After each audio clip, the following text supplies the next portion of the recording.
Hello, welcome back to AnimeAnalysis, and today we're going over every single Naruto character and ranking them by how powerful they are. Now, just so you know, by how powerful, we're determining what their peak and strength was. In other words, things that make characters weaker, such as Sasuke losing his arm and Kakashi losing his Sharingan, do not at all apply. We're only determining strength reached in Naruto Shippuden as well, so characters like Konohamaru that are stronger in Boruto also do not have as much strength as you'd think, because it's only going to be his peak of his strength in Naruto Shippuden. Now, of course, without further ado, it's time to get started with number 60. Every single extra, all the people sitting in the background, I said that there needed to be every single character ranked in this video, and this is how you do it. Someone who isn't in this video that you may have thought of, maybe that random guy sitting in the background, maybe that random filler character, they count in the every single extra category, because I wanted every single character and I wanted the list to look nice. At number 59, we have Iruka.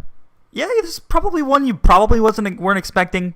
Here's what Iruka did. He took a massive shuriken that allowed Naruto to survive and to become what he became.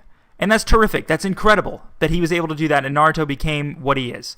Too bad we never saw him do anything else ever. He can teach kids, and that's valuable. Too bad it's really the Jonin that teach the kids after they graduate that really do most of the things. We have truly no idea what Iruka actually can do, so we had to be at 59 here. Number 58 is Black Zetsu. Now, Black Zetsu is this far down for two reasons. The first is that Black Zetsu is overrated. The whole phasing through the ground to transport yourself is really cool, but does he do anything else? Number 57 is White Zetsu. The difference between Black and White Zetsu is that White Zetsu actually had the ability to transform into someone. We saw during the Great Ninja War that a White Zetsu transformed into Neji. Things like that are great. I really like that. Makes it better than Black Zetsu, but still isn't all that strong, because every single ninja ever can also transform themselves into anybody they want to. Number 56 is Karin Uzumaki. I actually had trouble finding where the medical ninjas would go, especially ones that don't fight and only do medical techniques, because although medical is super useful and important, I'm thinking of raw combat ability here. Karin has no way to defend herself in a fight. Not to mention, out of all the medical ninjas, she is by far the weakest, considering she isn't like Sakura, Rin, or Tsunade. She can't wave her hands onto somebody to heal them. Instead, someone has to bite her and they get healed. Not to mention, it's only so much before someone has to bite her again. It just doesn't work.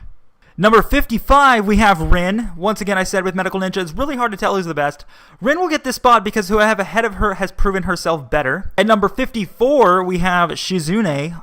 Although we didn't see Shizune do much of anything, what shows that Shizune is better than Rin is Shizune's teacher. Shizune had Tsunade, the most infamous medical ninja of the Leaf, and probably the entire world. And Rin had Minato, who is Naruto's dad and is raw combat power and no medical ninjutsu. Number 53, you guys might think that this one is a little bit low on this list. You probably expected a little higher. Well, guess what? Haku is number 53. You might think, like I said, deserves a better rating, but you gotta realize that Haku was from earlier in the series. He did give Naruto and Sasuke a run for their money, but if they faced off in Naruto Shippuden, it would have been an easy joke of the battle in favor of our heroes. So Haku is not as great as many think. And number 52 is Kurenai. Now, I couldn't really find much of anything throughout the series of Kurenai doing much, as she's a fairly minor character. However, I learned she's a master of Genjutsu, which is a respectable technique, so she'll get this spot. At number 51, it is Konohamaru. Like I said before, this is their maximum level of power demonstrated in Naruto Shippuden and not Boruto. So although Konohamaru is far stronger in Boruto and Shippuden,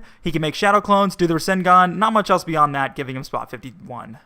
At number 50, we have Kushina Uzumaki. This is the one I had trouble ranking as well. I almost put her in Iruka's place, but then I remembered she was the original Nine-Tails Jinchuriki, and although she didn't learn how to use it like Naruto did, that's still a respectable amount of power. Not to mention her ability to hold down the chains, as we saw in her fight with Kurama as she was helping Naruto get some of his chakra, was also terrific. At number 49, we have Tenten.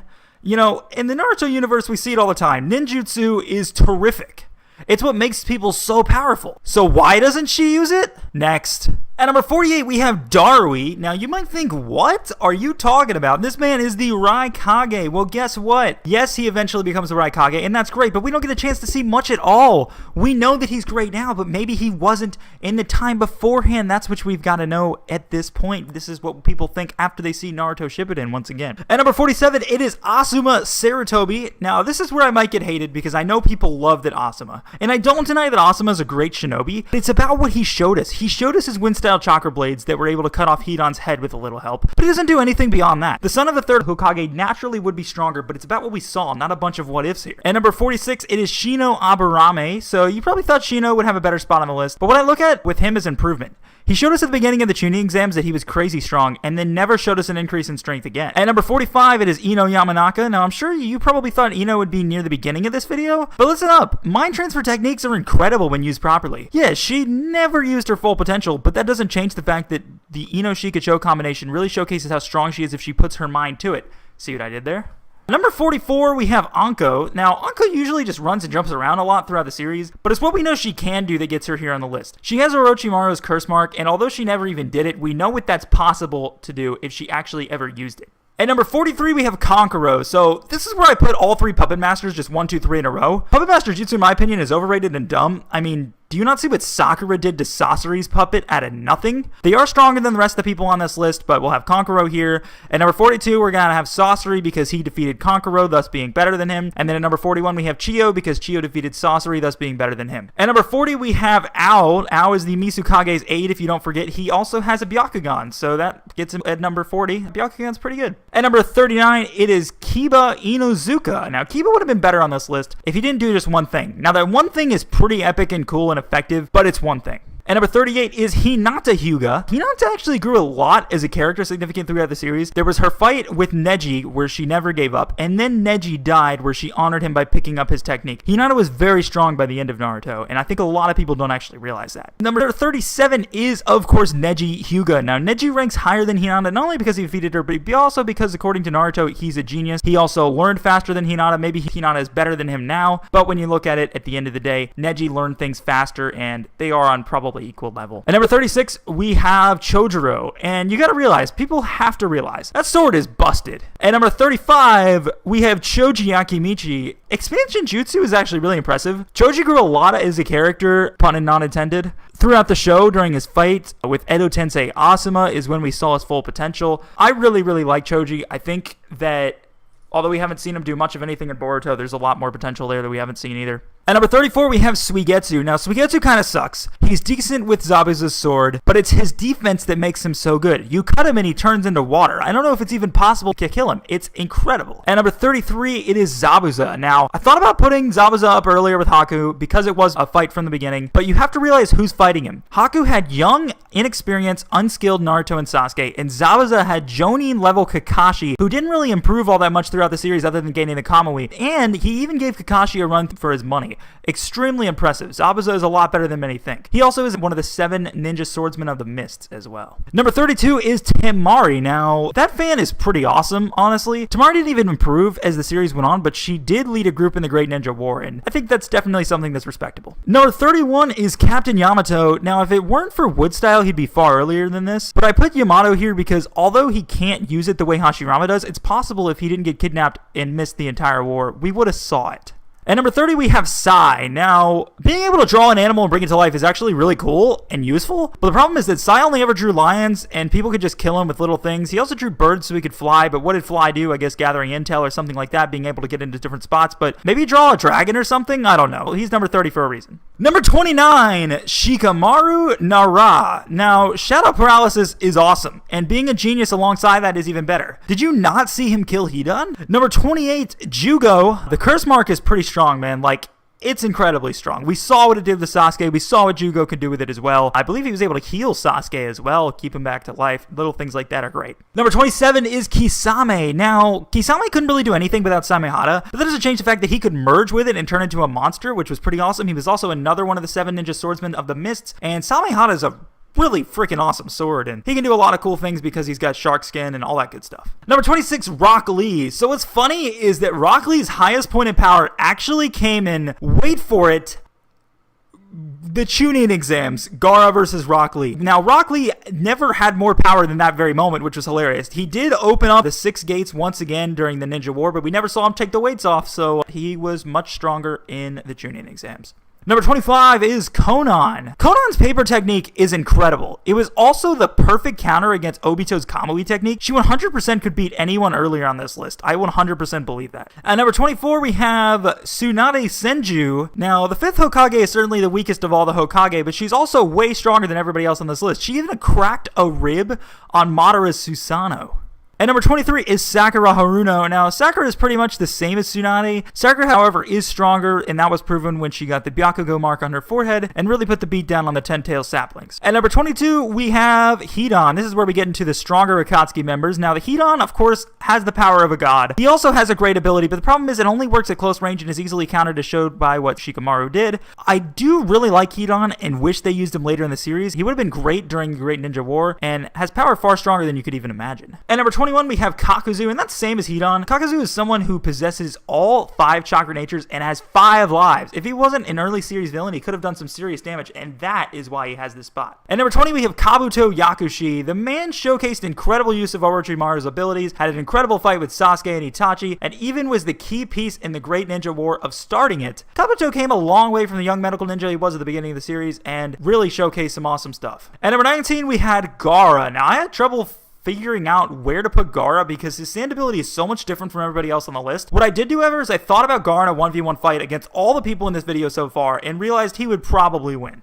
At number 18, we have Deidara. I'm sure you figured this was coming. Deidara not only is one of everybody's favorite Akatsuki members, he may have been the longest living Akatsuki member if he didn't match up with Sasuke. He's incredible and he defeated Gaara in a long-range battle who is by far the best long-range attacker in the Naruto universe. I think a lot of people underestimate him just because he was given more difficult opponents. Number 17, we have Hiruzen Sarutobi, 3rd Hokage. His dying battle with Orochimaru was incredible. He managed to defeat 2 slightly weakened reanimated Hokage and remove Orochimaru's ability to use jutsu, which is extremely impressive. At number 16, we have Jiraiya. Now, Jiraiya is incredible. We didn't truly know how to appreciate Jiraiya's fighting ability until the battle with Pain, and our knowledge we gained about Sage Mode we got in that battle, and it was just incredible. Now I know Jiraiya is extremely powerful, and this man went down as a legend. Number 15, we have Might Guy, regarded as the best taijutsu in the entire world by Madara Uchiha. Might Guy no longer is a ninja after opening the Gate of Death, but that doesn't change how awesome he was. At number 14, we have Tobirama Senju. Now, I had a tough spot finding out where Tobirama Senju was supposed to go, but there were a couple things I realized. The first is obviously that he is the 2nd Hokage. He played a very key role in the Great Ninja War when he was brought back to life to fight for the Allied Shinobi forces, and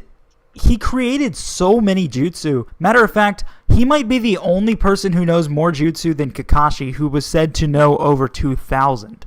And number 13 is Killer Bee. Tailed Beast bombs are pretty overpowered, and he was the original Tailed Beast Transformer, and I think a lot of people underestimate Killer Bee's ability because a lot of times he is comic relief, but he did some serious damage in the Great Ninja War as well. At number 12 is Minato Yamikaze, the Yellow Flash of the Leaf, the 4th Hokage, and of course Naruto's dad. Minato's effort to save the village from the Nine Tails and sacrifice of his own life is truly incredible. Minato also controlled the other half of the Nine Tails quite impressively and quite quickly after being come back to life. At number 11 is Itachi Uchiha.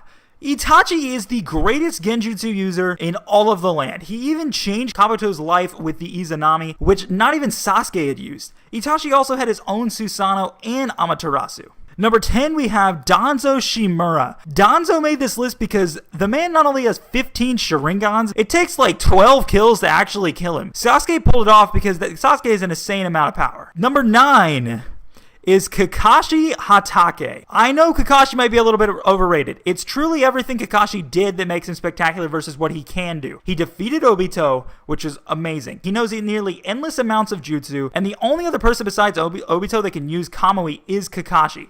Kakashi does it all. At number 8, this is where we get into the extreme overpowered characters. Orochimaru. Man creates his own jutsu. Honestly, Orochimaru is kind of underrated, so I wanted to give him the credit he deserves. He has more lives than Danzo, can create artificial human beings with insane amounts of power. People say he sucks because Sasuke killed him, but you gotta realize Sasuke killed him because Orochimaru was stupid and confident that Sasuke couldn't kill him. and thus did kill him. Orochimaru, if he wasn't defenseless in that moment, would have easily won. Orochimaru is 100% one of the strongest people in this universe, and a lot of people underestimate what he can do. Number 7, we have Nagato, aka Pain. This one, you guys might think, because of the fact that Naruto beat him so early, this is probably a bad spot for him. Especially Jiraiya beat one of them and things like that. But you gotta realize they did still beat Jiraiya. They couldn't beat Naruto. They beat Jiraiya, so Jiraiya deserves to be lower. I'm gonna put Pain right here. Pain, of course, is our first Rinnegan user on this list. Rinnegan abilities are broken, and if you can control 6 people, all that have a Rinnegan, that's even more broken.